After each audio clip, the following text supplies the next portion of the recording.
¿Qué tal? Buenas noches. Comienza una nueva edición de Cantabria de cerca en la que les hablaremos de personas, territorio, paisaje, tres elementos que aderezados en su justa medida juntos dan lugar a una entidad de la que les vamos a hablar largo y tendido a lo largo de esta noche, que es la Fundación Santa María la Real, una fundación sin ánimo de lucro, independiente, que está detrás de dos proyectos clave de los que hemos oído hablar en los últimos días y que son Reactiva, Braniosera y Conecta 2. Detrás de ellos está nuestro invitado de esta noche, conoce mucho, él es director de innovación de las áreas de cultura, patrimonio y paisaje de esta fundación. Damos ya la bienvenida a nuestro estudio a Gumersindo Bueno. Buenas noches. Buenas noches, ¿qué tal?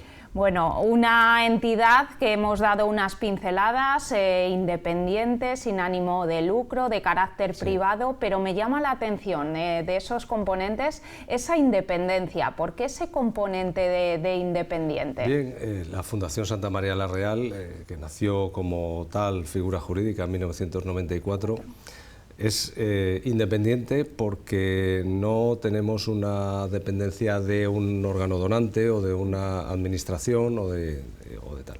Sí que es cierto que en el patronato aparecen tres administraciones, que son el Ayuntamiento de Aguilar de Campoo, la Diputación Provincial de Palencia y la Junta de Castilla y León, a través de la Consejería de Cultura, pero no tenemos unas asignaciones presupuestarias. Todos los proyectos que desarrollamos, toda la financiación, proceden de lo que es la actividad comercial, que se realizan en varias líneas de trabajo y también pues, la participación en distintas convocatorias de financiación pública, pero no tenemos ahí y no nos debemos a nadie, nos debemos a nuestro patronato, que lo forman personas independientes, y nos debemos sobre todo a nuestra misión social, que es el desarrollo territorial a través de la puesta en marcha de proyectos que se pilotan sobre esas tres cosas que has mencionado anteriormente, personas, patrimonio y paisaje. Y a través de ello generamos distintos proyectos de desarrollo territorial que, bueno, pues que yo creo que tienen un impacto en la sociedad muy positivo.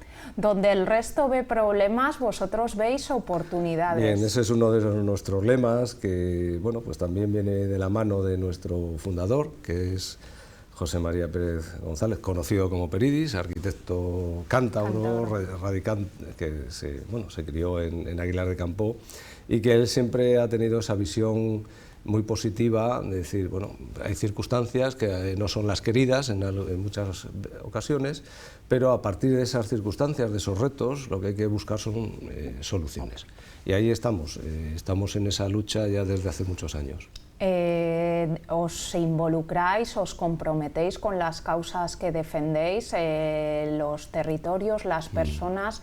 ¿Qué os lleva a decidir si un proyecto tiene viabilidad o no a la hora de ponerlo en marcha? Bien. Pues sobre todo hacemos un proceso de análisis, analizamos las circunstancias en un territorio, cuáles son los problemas, cuáles son las posibles vías de solución, vemos una serie de alternativas que se pueden poner en marcha, analizamos por dónde pueden venir las líneas de financiación y escogemos aquellas soluciones que puedan tener un mayor impacto social, sobre todo vinculado a empleo, vinculado a la recuperación del patrimonio, vinculado al desarrollo territorial a través del turismo, a través de los negocios pequeños, a través de todas estas circunstancias. Supongo que cuando tenéis que sentaros ante un folio en blanco y decidir si una iniciativa puede ver la luz o no, analizáis como en una tormenta de ideas los pros y los contras, el no depender de nadie, esa independencia de la que hablábamos al principio, os ha hecho desde el año 94 persistir, sobrevivir, pero no sé qué hitos a lo largo de estos años me podrías destacar como que han sido claves en vuestra supervivencia. Yo siempre digo que la especial característica de la Fundación Santa María la Real es que es una entidad que ha generado innovación en cadena, innovación social en cadena. Mira, en el 94 se constituye la Fundación, pero antes ya había unas entidades previas de las que la Fundación es heredera y ya fue la primera la Asociación de Amigos del Monasterio de Santa María la Real en Aguilar de Campoo. Se trata de un monasterio al que invito a todo el mundo a visitar, porque está abierto, las puertas están abiertas. Era un monasterio que estaba arruinado. Entonces surgió un movimiento de abajo arriba, un movimiento vecinal, que se involucró en la recuperación de ese monasterio. Ese movimiento, pues bueno, realmente también tenía un liderazgo muy marcado, que es el de Peridis, que hemos mencionado anteriormente, y este monasterio se convierte, a través de una serie de proyectos, se convierte en una oportunidad para el territorio, para poner en marcha en Aguilar de Campo un centro de formación. Ahora mismo ese monasterio es un instituto histórico, es de los el más antiguo, el edificio más antiguo de España dedicado a instituto, a centro de formación. Es un instituto de educación secundaria, es sede de la UNED, es sede de la Escuela de Idiomas, tiene un museo, centro de interpretación del románico, y tiene también un área que está dedicado a la hostelería. Es decir, de una ruina surge una oportunidad. Y eso impulsó a que esa asociación de amigos del monasterio de Santa María la Real, de Aguilar de Campo, se transformara luego en una asociación que se llamó Asociación Centro de Estudios del Románico. ¿Qué se quería hacer en esa asociación? En esa asociación lo que se pretendía era conocer todo lo que era el patrimonio románico del entorno, de Aguilar de Campo, de Palencia, de Castilla y León. Bueno, se fue alargando la cosa y de ahí surgieron varias innovaciones. Ya hemos hablado de la innovación, de la implicación social en la recuperación de un elemento patrimonial. Pues otra innovación, como había necesidad de mano de obra para trabajar en esa restauración del edificio, y luego había muchísimas personas en los años 80, jóvenes, que habían salido del mundo escolar sin titular. Pues lo que se surgió como una innovación fueron las escuelas taller. Las escuelas taller han tenido un desarrollo por toda España y en Latinoamérica brutal. Más de 700.000 personas se calcula que se han formado en las escuelas taller, se han profesionalizado. Esa es la segunda innovación. Luego empezamos con otra innovación que yo creo que es una aportación que ha hecho la Fundación muy importante, que es la enciclopedia del románico, de la península ibérica. Empezaron a estudiar las iglesias románicas que hay alrededor de Aguilar de Campo. Siempre se ha dicho que esa comarca aglutina la mayor concentración de bienes románicos, de elementos de arquitectura románica de España, ¿no? O sea, en unos 50 kilómetros a la redonda hay unos 200 iglesias que tienen, o son completas o tienen partes que son románicas. Bien. El objetivo era corto, era conocer lo que había en el entorno, pero luego se fue ampliando a la provincia de Palencia, se fue ampliando a Castilla y León, luego se fue ampliando a Cantabria, a Asturias, es decir, tenemos hecho en este momento una enciclopedia y publicada que son 65 tomos de todos los elementos del románico de la península ibérica. Además de Portugal, también se hizo el estudio en Portugal y ahora estamos haciendo el de Andorra. Es decir, la idea nuestra era concluir ese estudio de todo lo que se refiere a todos los elementos románicos de la península ibérica. Esa ya, pues podemos decir que es la tercera innovación, ¿no? Y luego se continúa haciendo innovación de las personas que participan y se forman en las escuelas taller, se van generando empresas locales para restaurar elementos patrimoniales, para poner en marcha otra cosa que fue una aportación bastante importante, que fueron los sistemas territoriales de patrimonio, es decir, comprender el patrimonio no como una unidad, como una iglesia independiente, suelta, no, sino como un conjunto. Es decir, ¿por qué hay 200 iglesias románicas en el entorno de Aguilar de Campo?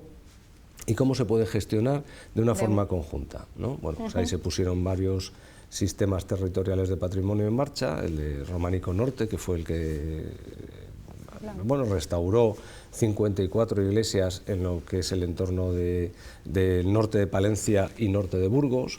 También hubo previamente un sistema territorial de patrimonio en Valderredible, colaborando con, en aquellos momentos, el Gobierno de Cantabria y otras entidades financieras que apostaron por recuperar los elementos patrimoniales en Valderredible. Y luego, ese modelo de sistemas territoriales de patrimonio se extendió a Guadalajara, al románico de Guadalajara, se llamó la Marca Media, y luego también a otra zona de Zamora y Salamanca se llamó románico atlántico. Bueno, todos esos sistemas son tal.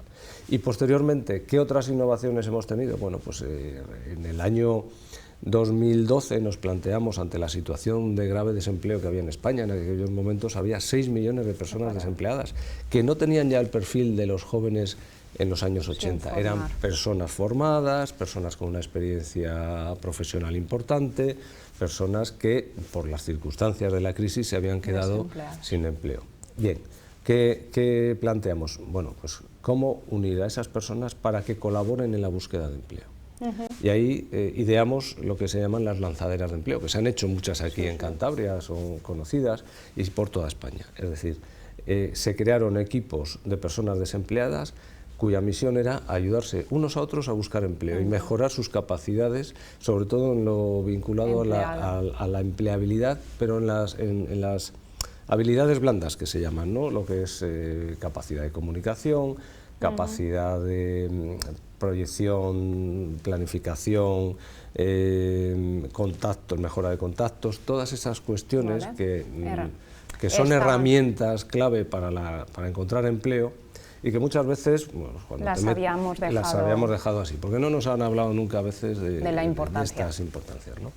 Y bueno, pues seguimos con otras líneas. También en esas épocas desarrollamos una tecnología para monitorizar iglesias, es decir, todo vinculado al patrimonio, al desarrollo, a la tecnología. Hemos desarrollado el modelo que se llama MHS, Monitoring Heritage System, que es un sistema de sensórica integrada para poner en los diferentes puntos de interés de un edificio para conocer sus patologías. Es decir, un termómetro que mide si tienen humedades, las temperaturas, si hay algún tipo de deficiencia estructural, podemos medir con inclinómetros, con otras, y eso lo recibimos todo en nuestro servidor y hacemos un análisis a través de una herramienta. Se sabe cuándo hay que actuar. Eso es. Entonces eso es como, bueno, haciendo un símil, como todos los elementos de diagnóstico que tienen los médicos. Es decir, nosotros somos el médico y tenemos una serie de herramientas colocadas en los distintos edificios que nos sirven para saber cuál es el estado de salud de ese edificio. Y por último, ya por cerrar un poco esta serie de cadena de innovación, yo creo que son, bueno, nosotros lo hacemos como una aportación a la sociedad, nos importa el desarrollo territorial, el desarrollo social, y creo que es importante. Y lo último que hemos hecho ha sido desarrollar un área que se llama de paisaje, que ahora se ha integrado junto a cultura y patrimonio, para tener una visión más amplia del patrimonio. El paisaje cultural es el resultado de la adaptación de las personas a un territorio concreto, al medio. Pero en esa adaptación lo transformamos, ¿no? Llegan las personas a una zona como la zona de montaña y, bueno, pues tradicionalmente a través de ciertas técnicas de desbroce, quemas, etcétera, etcétera, pues fueron transformando. Luego hablaremos un poco de las distintas de la montaña formas, palentina, ¿no? Y esa transformación que se hace a lo largo de los siglos por las personas que habitan una zona concreta genera unos resultados específicos, algo que puedes ver, algo que te entra por los sentidos. El paisaje es algo que se ve y algo que se percibe y algo que se entiende como valioso. No debemos creer que los paisajes son naturales por sí mismos, todos están antropizados, todos tienen la mano del hombre.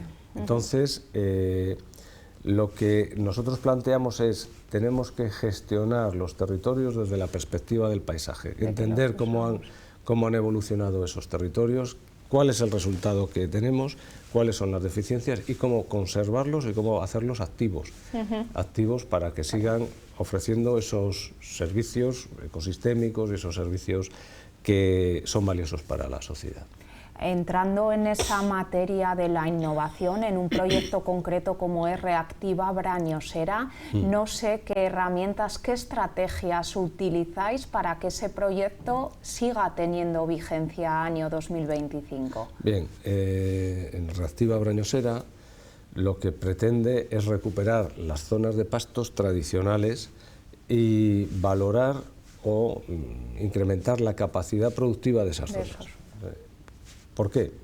Bien, en las zonas de montaña de la cornisa cantábrica tradicionalmente han sido lugares que se han creado a través de la trashumancia. La trashumancia se origina por los movimientos de rebaños de norte a sur, ¿no? En verano venían a las zonas de montaña, a aprovechar los pastos frescos, y en invierno iban a hacer la invernada a Extremadura, bueno, a Castilla-La Mancha, a otros sitios. La trashumancia es muy antigua, la reguló Alfonso X el Sabio, ¿no? Con unas normativas ya específicas. Las zonas de la montaña palentina, se han ido utilizando como zonas de pasto desde el Neolítico. En el Neolítico ya tenemos evidencias de la presencia de grupos de pastores, pues han dejado túmulos, han dejado hitos, han dejado menires. Por ejemplo, en Sejos, aquí en Cantabria, ahí hay unos menires, y eso significa que allí, esa zona de Sejos, hace 5.000 años ya se pastaba, ya se utilizaba como zona de pastos.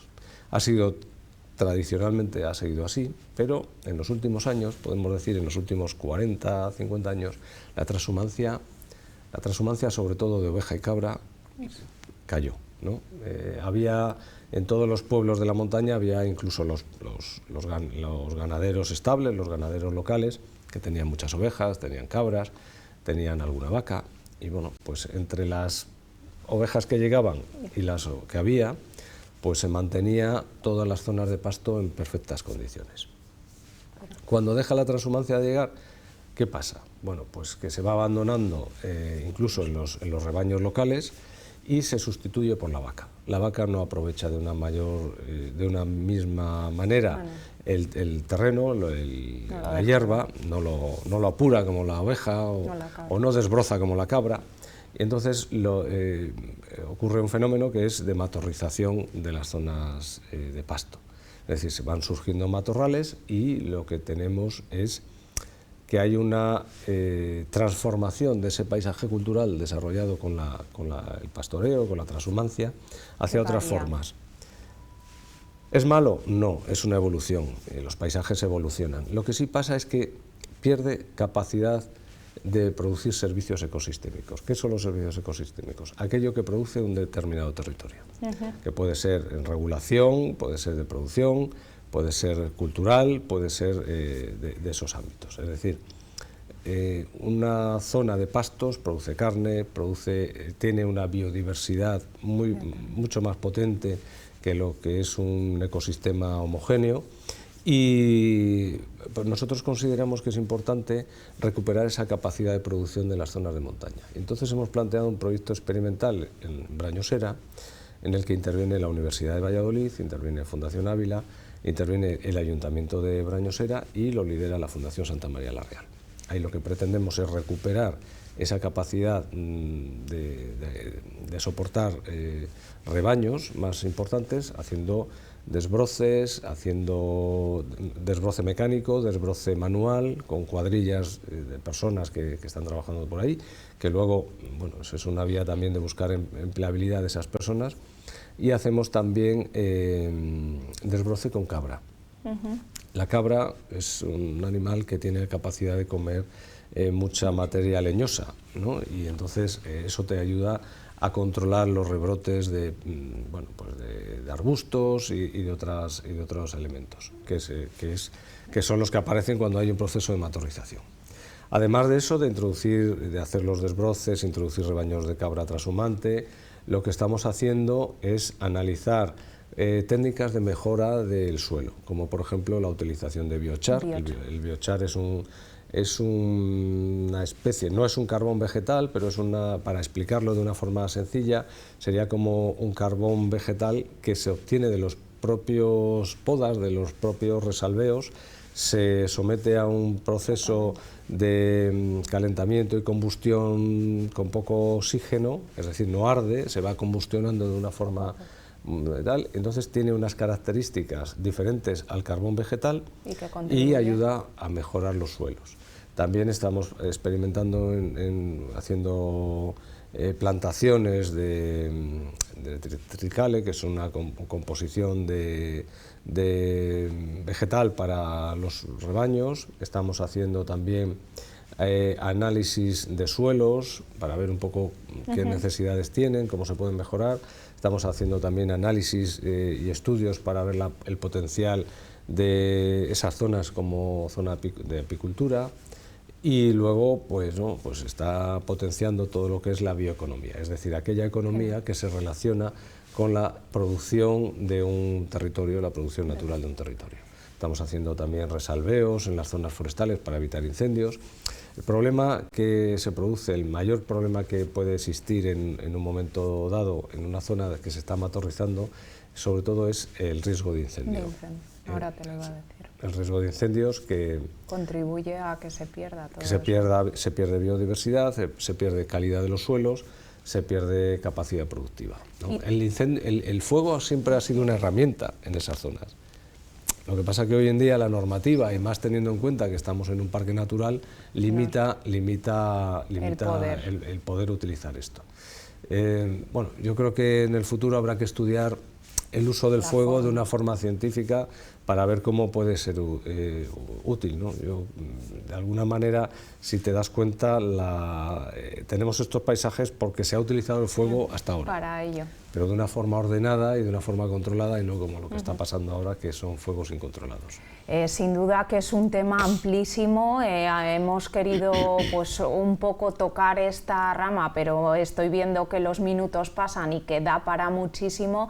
Te voy a pedir que más concreción en lo que son los proyectos, por ejemplo, esa escuela de pastores, porque hablamos de todo el territorio, del paisaje, pero quienes van y están interesados en meterse en estos grupos de trabajo, pues esa decena de personas que son los protagonistas de esa escuela de pastores, ¿tienen todo ese conocimiento, ese bagaje anterior para enfrentarse a un reto como es el que nos estás contando?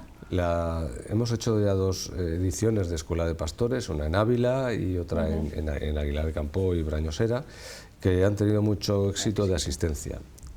Hay muchas personas que están viendo la posibilidad de crear un rebaño, de dedicarse al pastoreo, de dedicarse a un pastoreo moderno, no pretendemos nosotros volver a los modelos de hace 150 años, está claro. Hay oportunidad, hay una oportunidad de utilizar esas zonas de alta montaña para el pastoreo en verano, hay una oportunidad de utilizar granjas o locales que se han ido quedando vacíos porque la gente se ha jubilado, y luego hay un interés de muchas personas por vivir en el mundo rural, explotando los recursos que hay en esa zona. ¿Qué necesita una persona que esté pensando en ello? Primero, tener un contacto inicial, ¿no? Inicial, pues a través de una escuela de pastoreo, por ejemplo, que te puede dar las pinceladas del manejo de rebaños, de zona de protección de, en este caso, ovejas o cabras, unas cuestiones sobre higiene, sobre sanidad, sobre todos estos aspectos. Entonces, hemos tenido mucho éxito.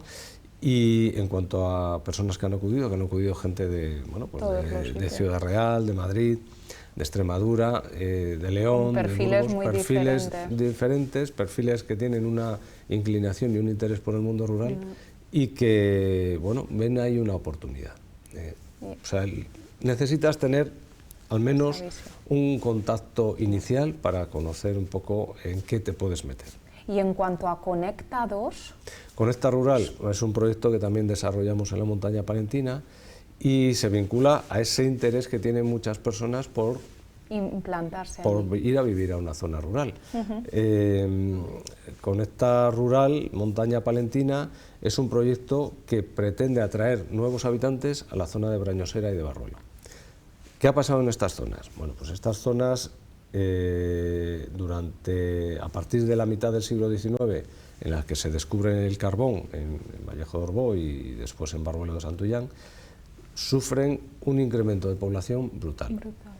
Barruelo de Santullán llega a tener 12.000 habitantes. Brañosera llegó a tener casi 4.000, o sea, el municipio. Hoy en día, pues Brañosera tiene 252, Barruelo 1.250 y pico. Bien. Tenemos varias oportunidades. Por un lado, hay empleo. Hay empleo en la zona. Aguilar de Campo es un foco que genera empleo, Reynosa también, pero bueno, la zona de Aguilar de Campo ha crecido mucho la oferta de empleo en temas industriales, vinculado a la transformación agroalimentaria, pero también vinculado a otros procesos industriales de empresas auxiliares del automóvil y otro tipo de empresas, de plástico, etcétera, etcétera. Hay empleo en el sector industrial, hay empleo en el sector servicios, hay empleo en el sector de la hostelería y hay oportunidades también en el sector primario de la agricultura y la ganadería. Está llegando mucha gente a Aguilar de Campo, los precios en Aguilar de Campo de la vivienda han subido mucho y mantienen todavía Barruelo y Brañosera precios bajos. Entonces, de la vivienda, sobre todo en compra. Ahí hay una oportunidad para gente que se quiere instalar en el mundo rural, porque bueno, pues puedes encontrar casas para restaurar y casas para entrar prácticamente a vivir rondando los 500 euros por el metro cuadrado. Eso, comparado al resto del mercado español, no tiene nada que ver. Y tiene otras ventajas añadidas. Es una zona bien conectada, es una zona donde disfrutas de la naturaleza, porque estás rodeado de naturaleza, y es incluso, yo lo digo muchas veces, un refugio climático, ¿no?, para la gente sobre todo del sur. Como las temperaturas que están creciendo en muchos sitios, pues vivir ahí, bueno, no va a ser una zona muy agradable, ¿no?, para sentarse. Y sobre todo la conexión de empleo. Nosotros lo que ofrecemos en Conecta Rural Montaña Palentina es un apoyo a las personas que están interesadas en ir a vivir al mundo rural para que conecten con el empleo, conecten con la vivienda y conecten con las personas del entorno. Es decir, nosotros hacemos un servicio de acompañamiento integral para cubrir esas tres cuestiones: vivienda, empleo y sobre todo elaborar esa primera red social que te apoya, ¿no?, para cuando llegas a un sitio. Yo creo que eso es muy importante. Bueno, nos hemos quedado sin tiempo, Gumersindo. La verdad es que es un campo, el del despoblamiento rural y el que iniciativas y enarbolar el papel de entidades como la Fundación Santa María la Real, pues es un ejemplo de que se pueden hacer muchas cosas. Nos ha dado escaso tiempo para tocar algunas de ellas, pero desde luego que quien esté interesado tiene toda la información a su disposición en redes, porque son muchos los campos de acción y nos hemos quedado pues con ganas de conocer un poquito más, así que hacemos una invitación para un futuro próximo poder abordar estos temas con mucho más tiempo. Pues muchísimas gracias. Muchísimas gracias por vuestra invitación. Y a todos ustedes, pues que esto ha sido todo. Despedimos este Cantabria de cerca con esos elementos como son las personas, el patrimonio y el paisaje como protagonistas, y veremos con qué les sorprendemos la próxima semana. Hasta entonces.